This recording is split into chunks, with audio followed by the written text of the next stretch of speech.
ਸਤਿ ਸ਼੍ਰੀ ਅਕਾਲ ਪਿਆਰੇ ਵਿਦਿਆਰਥੀਓ। ਅੱਜ ਆਪਾਂ ਕਰਤਾਰ ਸਿੰਘ ਸਰਾਭੇ ਦਾ ਹਿੰਦ ਵਾਸੀਆਂ ਨੂੰ ਅੰਤਿਮ ਸੰਦੇਸ਼ ਕਵਿਤਾ ਪੜ੍ਹਾਂਗੇ। ਕਰਤਾਰ ਸਿੰਘ ਸਰਾਭਾ ਜਿਹੜੇ ਸੀਗੇ ਉਹ ਪਹਿਲਾਂ ਆਪਾਂ ਨੂੰ ਉਹਨਾਂ ਬਾਰੇ ਪਤਾ ਹੋਣਾ ਚਾਹੀਦਾ ਹੈ। ਕਰਤਾਰ ਸਿੰਘ ਸਰਾਭਾ ਜਿਹੜੇ ਸੀਗੇ ਉਹ ਪੰਜਾਬ ਦੇ ਰਹਿਣ ਵਾਲੇ ਸੀਗੇ ਅਤੇ ਇੱਕ ਕ੍ਰਾਂਤੀਕਾਰੀ ਸੀਗੇ।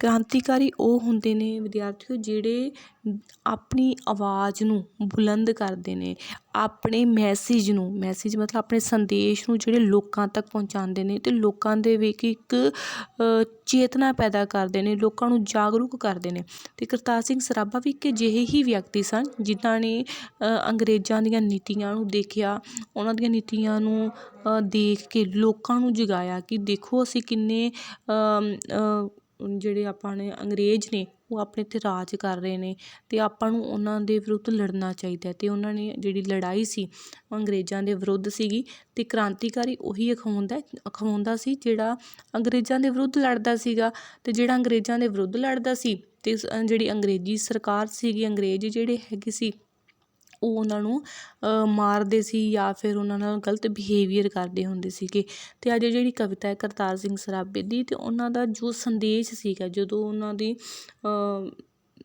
ਨੂੰ ਸਜ਼ਾਵਾਂ ਦੇ ਰਹੇ ਸੀਗੇ, ਅੰਗਰੇਜ਼ੀ ਹਕੂਮਤ ਜਿਹੜੀ ਸੀ ਉਹ ਉਹਨਾਂ ਨੂੰ ਸਜ਼ਾਵਾਂ ਦੇ ਰਹੀ ਸੀ ਅਤੇ ਉਸ ਸਮੇਂ ਉਹਨਾਂ ਨੇ ਕੁਛ ਦੇਸ਼ ਵਾਸੀਆਂ ਨੂੰ ਮੈਸੇਜ ਦਿੱਤਾ ਤਾਂ ਕਿ ਜਿਹੜੇ ਦੇਸ਼ ਦੇ ਦੂਜੇ ਲੋਕ ਨੇ ਉਹ ਵੀ ਆਪਣੀ ਜਿਹੜੀ ਹੈ ਆਵਾਜ਼ ਬੁਲੰਦ ਕਰ ਸਕਣ ਅਤੇ ਕਿਸੇ ਤੋਂ ਡਰਨ ਨਾ। ਠੀਕ ਹੈ, ਅਤੇ ਉਸੇ ਦੀ ਜਿਹੜੀ ਕਵਿਤਾ ਦੇ ਰੂਪ 'ਚ ਵੀ ਉਹਨਾਂ ਨੇ ਲਿਖਿਆ ਅਤੇ ਉਸ ਮੈਸੇਜ ਨੂੰ ਅੱਜ ਆਪਾਂ ਪੜ੍ਹਾਂਗੇ। ਉਸ ਸੰਦੇਸ਼ ਨੂੰ ਜਿਹੜਾ ਉਹ ਅੰਤਿਮ ਸੰਦੇਸ਼ ਆਪਣਾ ਦੇ ਕੇ ਗਏ ਸੀ ਉਸ ਨੂੰ ਆਪਾਂ ਇੱਕ ਕਵਿਤਾ ਦੇ ਰੂਪ ਵਿੱਚ ਪੜ੍ਹਾਂਗੇ ਅਤੇ ਉਸ ਕਵਿਤਾ ਦੀ ਅੱਜ ਆਪਾਂ ਵਿਆਖਿਆ ਕਰਾਂਗੇ।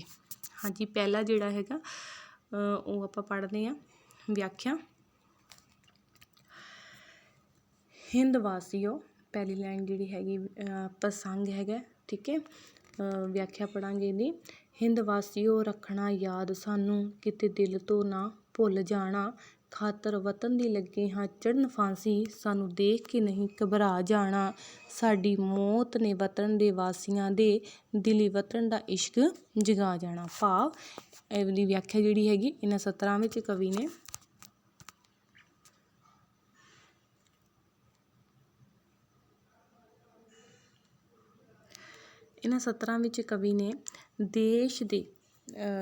ਦੇਸ਼ ਭਗਤ ਕਰਤਾਰ ਸਿੰਘ ਸਰਾਭੇ ਦੇ ਅੰਤਿਮ ਸੰਦੇਸ਼ ਨੂੰ ਬਿਆਨਿਆ ਹੈ, ਜਿਸ ਵਿੱਚ ਲਿਖਿਆ ਹੈ ਕਿ ਹੇ ਮੇਰੇ ਦੇਸ਼ ਦੇ ਵਾਸੀਓ, ਤੁਸੀਂ ਸਾਨੂੰ ਹਮੇਸ਼ਾ ਯਾਦ ਰੱਖਣਾ, ਸਾਡੀ ਕੁਰਬਾਨੀ ਨੂੰ ਆਪਣੇ ਦਿਲਾਂ ਵਿੱਚੋਂ ਭੁੱਲ ਨਾ ਜਾਣਾ। ਅਸੀਂ ਦੇਸ਼ ਅਤੇ ਕੌਮ ਦੀ ਖਾਤਰ ਫਾਂਸੀ ਚੜ੍ਹ ਰਹੇ ਹਾਂ, ਭਾਵ ਕੁਰਬਾਨੀ ਦੇ ਰਹੇ ਹਾਂ, ਸਾਨੂੰ ਕਿਤੇ ਦੇਖ ਕੇ ਘਬਰਾ ਨਾ ਜਾਣਾ। ਸਾਡੀ ਕੁਰਬਾਨੀ ਨੇ ਦੇਸ਼ ਵਾਸੀਆਂ ਦੇ ਦਿਲਾਂ ਅੰਦਰ ਇੱਕ ਇਸ਼ਕ ਦੀ ਜਿਹੜੀ ਭਾਵਨਾ ਹੈ ਉਹ ਜਾਗ ਜਾਣੀ ਹੈ। ਭਾਵ ਕਿ ਸਾਡੀ ਜਿਹੜੀ ਸਾਨੂੰ ਕੁਰਬਾਨ ਹੁੰਦੇ ਦੇਖ ਕੇ ਤੁਸੀਂ ਘਬਰਾਉਣਾ ਨਹੀਂ, ਬਲਕਿ ਤੁਸੀਂ ਇੱਕ ਮੈਸੇਜ ਲੈਣਾ ਹੈਗਾ, ਇੱਕ ਸੰਦੇਸ਼ ਲੈਣਾ ਹੈ ਕਿ ਜਿਸ ਤਰੀਕੇ ਨਾਲ ਕਰਤਾਰ ਸਿੰਘ ਸਰਾਭਾ ਜਿਹੜੇ ਨੇ ਉਹ ਅਗਰ ਦੇਸ਼ ਦੇ ਲਈ, ਆਜ਼ਾਦੀ ਦੇ ਲਈ ਇੰਨਾ ਆਪਣੀ ਜਾਨ ਦੀ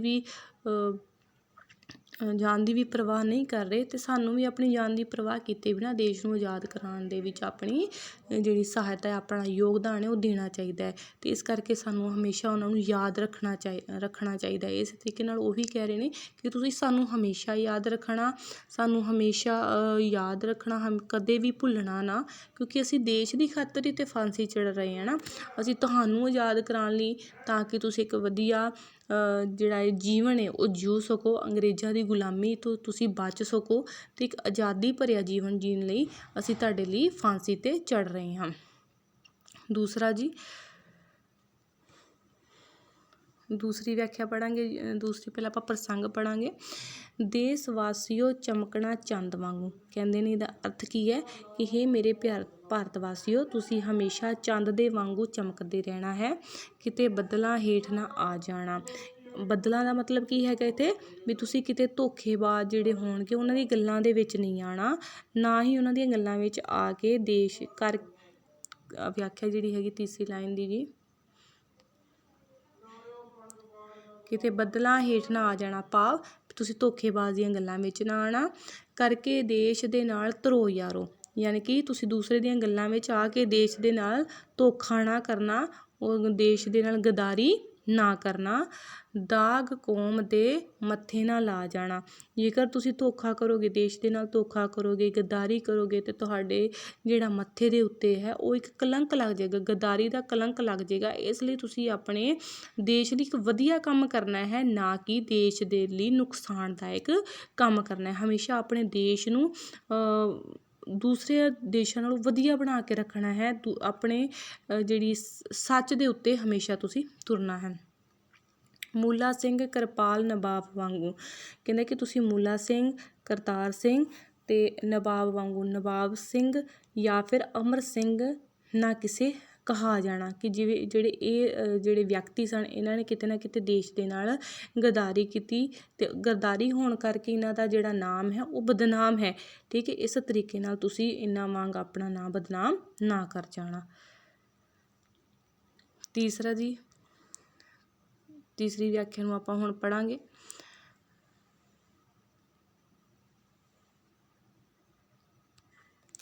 ਜੇਲਾਂ ਹੋਣ ਕਾਲਜ ਵਤਨ ਸੇਵਕਾਂ ਦੇ, ਦਾਖਲ ਹੋ ਕੇ ਡਿਗਰੀਆਂ ਪਾ ਜਾਣਾ, ਹੁੰਦੇ ਫੇਲ ਬਹੁਤੇ ਅਤੇ ਪਾਸ ਥੋੜ੍ਹੇ, ਵਤਨ ਵਾਸਿਓ ਦਿਲ ਨਾ ਢਾਹ ਜਾਣਾ। ਪਿਆਰੇ ਵੀਰਨੋ ਚਲੇ ਹਾਂ ਅਸੀਂ ਜਿੱਥੇ, ਇਸ ਰਸਤਿਓਂ ਤੁਸੀਂ ਵੀ ਆ ਜਾਣਾ। ਭਾਵ ਜੇਲਾਂ ਹੋਣ ਕਾਲਜ ਵਤਨ ਸੇਵਕਾਂ ਦੇ, ਭਾਵ ਕਿ ਜਿਹੜਾ ਦੇਸ਼ ਦੀ ਸੇਵਾ ਕਰਨ ਵਾਲੇ ਹੁੰਦੇ ਹਨ ਨਾ, ਉਹਨਾਂ ਦੀਆਂ ਅਗਰ ਉਹਨਾਂ ਨੂੰ ਜੇਲ੍ਹਾਂ ਦੇ ਵਿੱਚ ਪਾ ਦਿੰਦੇ ਹਨ, ਤੇ ਕਹਿੰਦਾ ਕੋਈ ਗੱਲ ਨਹੀਂ, ਉਹ ਜੇਲ੍ਹਾਂ ਵੀ ਉਹਨਾਂ ਦੀ ਇੱਕ ਕਾਲਜ ਹੁੰਦੇ ਹਨ।